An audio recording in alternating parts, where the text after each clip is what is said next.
Hello বন্ধুরা, তো আমরা দেখতেই পাচ্ছ রেডি সেডি হয়ে বেরিয়ে পড়েছি। হ্যাঁ, কোথায় বেরিয়ে পড়েছি? আমরা যাচ্ছি গোয়াসে। গোয়াসে মানে আমার মায়ের পিসির বাড়ি। তো সেখানে নারায়ণ পুজোর নেমন্তন্ন ছিল, তাই আর কি। তো সত্যি কথা বলতে সেইভাবে তো যাওয়া হয় না। আর আমার আর বোনের মানে কত বছর পর গিয়েছি, মানে কি বলবো। আর সেদিনকার পরিবেশটা মানে আবহাওয়ার এত সুন্দর ছিল, মেঘলা ওয়েদার, তার সাথে ঝোড়ো হাওয়া দিচ্ছিল, মানে গরমটা আমরা অনুভবই করতে পারছিলাম না। টোটোর মধ্যে উঠে পড়েছি। এই যে সোনু, এর মা, এই যে ছেলে, বোন, আর এই যে বোন। তো এখন রওনা দিয়েছি আমরা।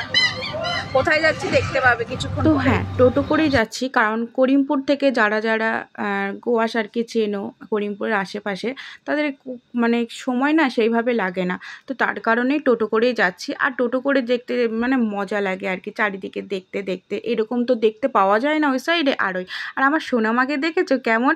ও বাইরে বেরোতে পারলে এতটাই খুশি, না কি বলবো, একদম আমার মতো। আমিও যেমন বাইরে বেরোতে পারলে খুশি, ও তাই সেম। তো পরিবেশটা দেখো কতটা সুন্দর লাগছে না? আর সত্যি কথা বলতে এইখানে যাচ্ছি, আর গ্রাম্য পরিবেশটা না আমার খুবই ভালো লাগে, যেহেতু ছোট থেকেই তো এইভাবে মানুষ হয়েছে, তাই কারণেই আরও। আর এইখানে যাচ্ছি অনেক বছর পর, মানে অনেকটা বছর পর, আমি আর বোন মিলে। তো দেখো ওখানে পৌঁছে চলে গেলাম মিষ্টির দোকানে। মিষ্টি কিনতে একদমই সামনেই ছিল মিষ্টির দোকানটা। পৌঁছে গিয়েছি, যাচ্ছি হচ্ছে মায়ের পিসির বাড়ি, মানে আমার দিদার বাড়ি। মায়ের পিসির বাড়ি, মাসির বাড়ি সব এক জায়গাতে। তো গোয়াসে, সেটা করিমপুরে যারা আশেপাশে থাকো তারা অবশ্যই চিনবে।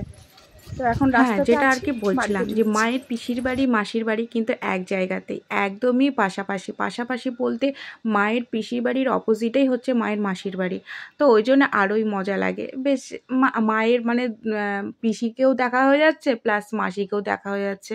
মায়ের আনন্দটা দ্বিগুণ। এই যে এদিকে দেখছো ডান হাতে, সেটা হচ্ছে মায়ের মাসির বাড়ি, এইদিকে মায়ের পিসির বাড়ি। তো কেমন লাগলো ছোট্ট ব্লগটা অবশ্যই কমেন্ট করে জানাও। তো ওখানে যাওয়ার পরে কাদের সাথে দেখা হলো, কাদের সাথে কথা হলো, সব কিছু শেয়ার করব, সেটা নেক্সট ভিডিওতে তোমরা দেখতে পাবে। আর এই ভিডিওটা ছোট্ট করে যে ব্লগটা শেয়ার করলাম, সেটা কেমন লাগলো অবশ্যই কিন্তু কমেন্ট করে তোমরা জানাবে। কমেন্টে অনেকটা উৎসাহিত হই।